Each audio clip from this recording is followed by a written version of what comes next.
and I really try to talk and write about this very precisely because it is a controversial subject. Um, but when I'm saying something like diversity is our strength, is not our strength, I'm not bashing people who don't look like me. I'm saying diversity inherently, even if the diverse people had much higher human capital than me, they were smarter, Mm, they were better looking, they were better at sports, you name it. It's the inherent. So I'm not bashing diverse people or diverse Americans or saying they're not part of the American story or they can't be American. I'm saying diversity in and of itself, no matter how wonderful the diverse people are, is a problem. And so, I try to make these types of points very accurately. And it can be frustrating, of course, when people just then hear what they want to hear, which is, like their little worst case scenario. let me ask you a question. I love doing the show because I get to ask people things that I've been thinking about. Unfortunately, I don't get diverse people on the show. They won't talk to me. Um, but let me ask you a question. So Eric Kaufman from the UK said something. He's a professor over there. I've become Yeah. friendly with him. No, He he said wrote a something. very complimentary review of my book. So, yeah, I'm Oh very yeah, familiar yeah. with them. Yeah, he's great. Matt Goodwin's great. Those guys are great. They're just Yeah. really have made me help me think more deeply and challenge some of my assumptions about things. But Yeah. anyway, what do you think about this? Because he said this to me, and I've been thinking about this. And then subsequent to that conversation, I've been looking the things up that he's said to Yeah. me. So there's a lot of data now on who contributes to treasuries, who takes away from treasuries, who commits crimes, who doesn't Yeah. commit Yeah. crimes. And there's certain groups like the Somalis are always in the Yeah. worst offenders, like universally everywhere Yeah. you go. And then Yep. the Japanese are the lowest offenders. Right. What do you think about having an immigration policy that's race blind, but based on empirical data showing who the main contributors to crime are in a way, and who contributes the most crime, who doesn't, who contributes to the treasury, who doesn't, and you Right. would form an immigration policy based upon that. Yeah, well, it's interesting. So I've kind of had this conversation a little bit. I talk about having a policy that might be colorblind but not culture blind, um, Correct. That would be it. and Correct. and I think if you did it in too kind of crude a way, I think it could cause some problems. But I think that yeah, of course we should look at like do groups do people from these groups um, tend to contribute a lot, right? Or like, do they succeed in society? Maybe the reason they're failing in society is all society's fault, but it doesn't matter to me, right? Like, it's just a question of like, are they doing well? Are they not? Now, does that mean that I'm going to turn down an ace Somali computer programmer in favor of a Japanese janitor in a merit-based immigration system? No, Mm. it doesn't.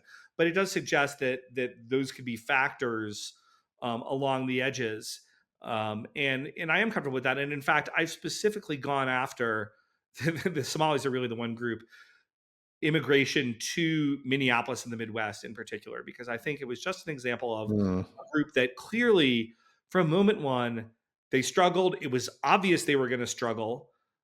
They took these areas that were just super high functioning, high trust societies, and they've now made them gang ridden. You've got crime, you've got Oh all these yeah, sorts of yeah, yeah. things that are really negative. And I sort of say, obviously, again, I'm not saying that just by virtue of being Somali, you should be eliminated if you have all sorts of other wonderful things that you're bringing to the table.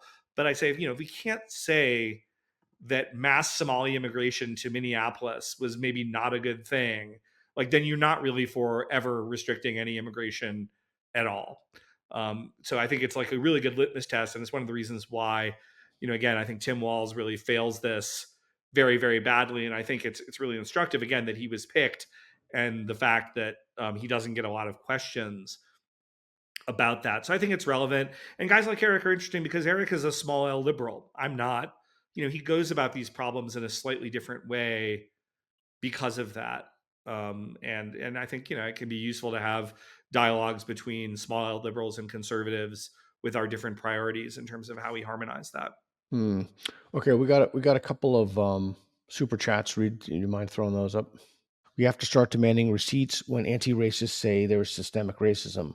Where is it? What Yeah. can't you do that a white person can do? Um, yeah, you wanna take that? Because I have a few thoughts on Yeah, that. of course. I mean, again, one of my core. I agree with Trader Bear. I mean, one of my core things in the book is like call it out. This is like part of it is just speaking out, saying, hey, we're not going to let you just go around saying this stuff that isn't true. So, put up or shut up. And I think that this is, and you need to be quite that confrontational when you say it, but demanding evidence is really important and really useful. And I think it should be the standard for any sorts of claims like this. Yeah, I'm gonna add to that and push back on this if you want. It's not enough to demand evidence. People have to value evidence, and they have to be slaves to evidence. And now I'll really push back. If you want people to value evidence, then there can be no domain in your life that you would not be a slave to the evidence, including religion, Yeah, including yeah. faith, including like Right, if right, you right. truly, then you have to model that behavior for others, Right, because then they can always say, well, you have your exception, I have my exception. right. Yeah, I mean, I think that this is again. I mean, you, as I understand you, and from our previous conversations we've had, offline, I think you're a small L liberal and a rationalist in that way, and so I understand why you feel that way.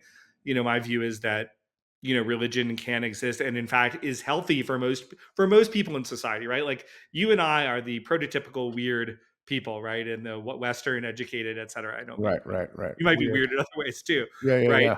That um, I just accept that most people are not going to want to interrogate their lives on that extreme a way. And I think that religion, as long as it stays within its realm, which is a very important realm, at least to me, in terms of how one governs one's life, personal life. Mm. But I think I'm comfortable with not.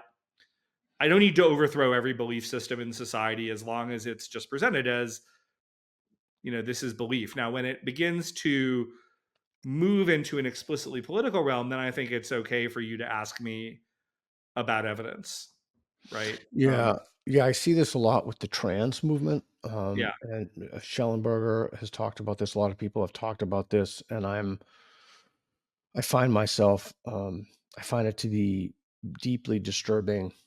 Perhaps that's another conversation another day. All right, Reed, let's throw out the other super chats we got.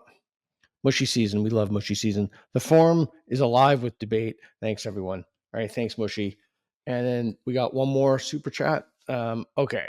So the chat was sorting out religion. As far as I could surmise, it seeks to answer where did I come from? Where am I going? What is right and wrong? And what is the purpose of being? yeah, Do you agree with that? yeah. I think that's fair. And again, I make particularistic claims for religion, and I would urge you to adopt it. But again, almost as now getting back on Calvinism, which may be Yeah. sort of an extreme opposite view of yours in some way. But I mean, I think the way that true Calvinists, at least originally, as as demonstrated would be that you're not actually trying to convince people that they're the predestined to be saved. You show through your good and positive behavior in society that in fact kind of what you're doing is right and you're sort of on the right path. And that's kind of like the happy way to me to think about Calvinism and predestination in a Mm, religious context. mm. So but I think that those are, yeah, that this is a totally fair way to look at religion. Yeah, so that's from Nathan Howlett. Yeah, for $10. Where did I come from? Where am I going? What is right and wrong? What is the purpose of being? Yeah. Um, cool, Nathaniel. Thanks, Nathaniel. And we have another one from Trader Bear. A lot of people want to ask you a lot of questions. That's cool. Trader Bear, good friend of the show, for $5. Woke is the stench of postmodernism, which is one of the major problems with it. No objective truth. Yeah. Thus, I don't have to provide evidence. Yeah, so it's that the less so that there's no objective truth, but that truth has mediated itself through the power differentials and power relations, and Right. that's how we come to know things. And because there are always inherent power dynamics in things, Foucault had one word for that: power knowledge. Yeah. Then we lose.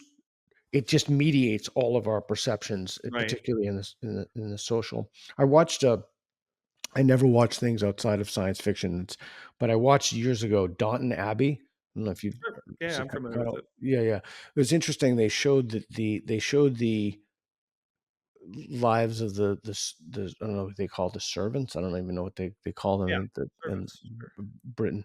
But and I just it was so interesting, like because you got a view of the servants, you got a view of the upper class, you got a view of how they interacted, and like most postmodern ideas, there's a kernel of truth in all of this stuff. It's just then you take that and you go to Crazyville, and I'm Right.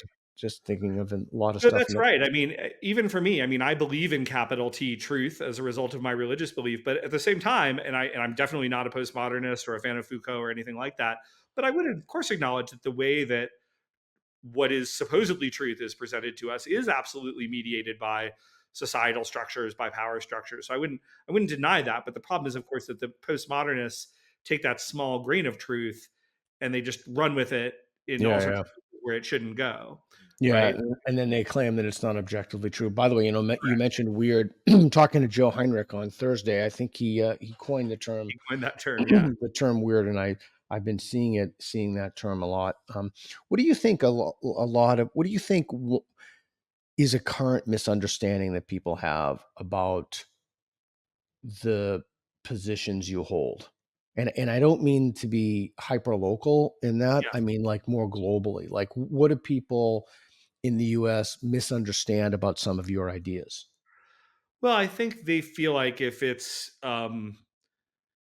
somehow my program, and I'm not saying everybody, but the people who would be more critical would be like, if we follow these ideas, we're going to wind up in a big racial conflict. And I would argue exactly the opposite. I would say if we don't follow my ideas, we're going to wind up in a racial conflict because we're asking people to accept fundamental things and fundamental elements of how we structure society in terms of power that are not Yeah, true. And so the way out of this thicket, again, I kind of close my book with this is to say you're like really like the way out of this thicket for all of us is to kind of start with at least some significant subset of what I'm talking about that we can agree on. And I think at the base level, that ought to be that we treat people um, in the same way, regardless of what color skin pigmentation they happen to have, as best we can, understanding that that's imperfect and that that's the only way to really function in a multi ethnic democracy without being at each other's throats. So, you know, I think maybe it's frustrating to me that people see me as coming in and trying to stir up controversy or problems, whereas I see myself as I'm doing the only thing at a cost to myself, by the way, personally, right? Like, totally, um, 100%. Yeah. because I want to avoid problems because it's that important to me as somebody with 5 kids who are going to grow up and have a stake in this country to avoid these problems, to deal with these problems. And so I think maybe that's the biggest frustration is that people who don't understand that.